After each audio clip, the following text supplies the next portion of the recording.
Welcome back, everybody. Talking sports on ABC 3340, getting ready for week 9 of college football. And Auburn and Alabama both on the sidelines this week, but in the SEC, some huge games. Yes. And the biggest one is in Jacksonville, Florida. And I left them off by my slate, but we can talk about the cocktail party, which, I'm not supposed to call it that anymore. Sorry, Greg Sankey, my bad.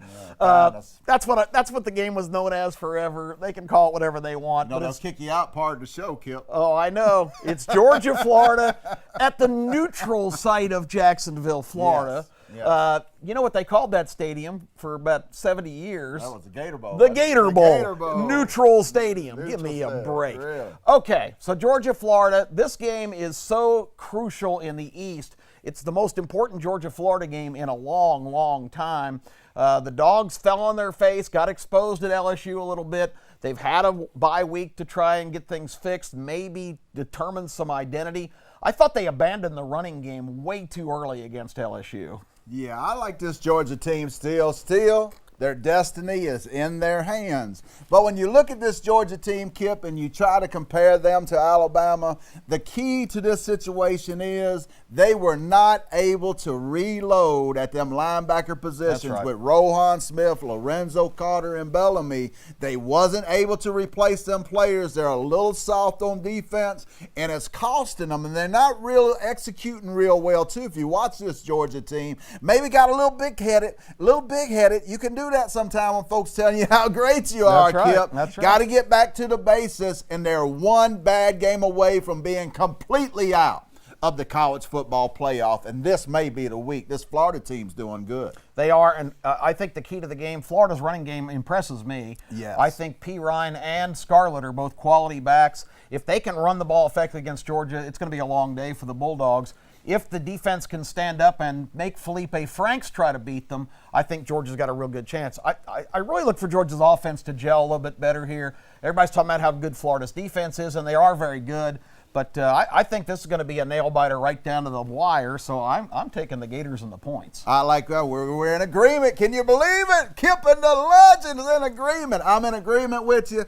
I like Florida in the point. Montez Ivy, this line starting to gel up front. Florida's got key players at running back and wide receiver that's performing well. And Dan Mullins may be the quarterback whisperer, as we've said here before, because if he can get Franks looking good, he's done a hell of a job down there. Take the Gators this weekend in the points. Well, some partner credit for this situation. In the preseason, Legend was high on this Florida team. Yes. And it looked like maybe the Legend miscalculated when they lost to Kentucky, but this team has got it together, so nice job on that. The other big game in the East, and this is a big game, Kentucky goes to Missouri. The Wildcats, like Houdini, escaped last week as Vanderbilt was threatening to ruin their whole season. They did tough it out and win a thrilling 14-7 verdict.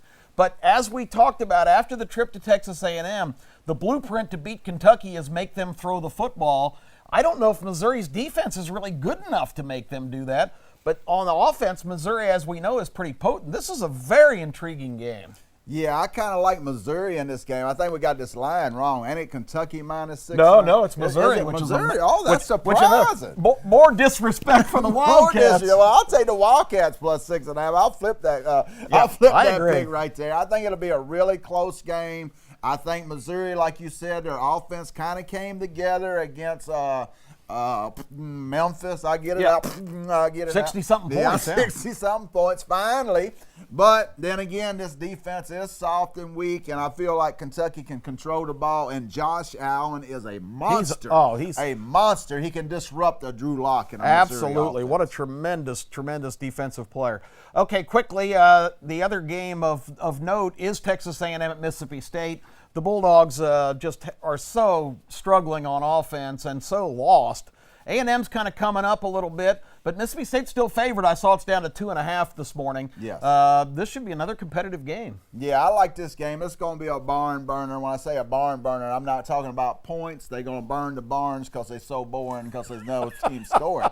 But I think it's going to be a 17-14 game. But I like A&M to pull out the victory here. I think this time of the season, you are who you are, and don't disbelieve what you see. Well, there's some barns to burn in Starkville, Yes, definitely. from what I understand.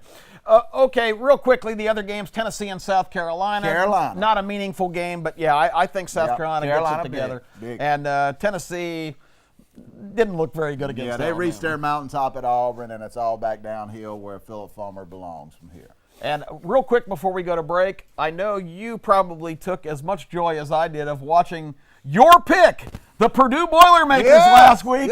Just pummel Ohio State. Wasn't that a shame? Man, I had 17 points, and I didn't even need them, ladies and gentlemen. Ain't that amazing when Vegas gives you 17 points and your team wins by, what was it, 30? Oh, yeah. This is another Iowa. How many Iowas is Urban Meyer going to have, Kip?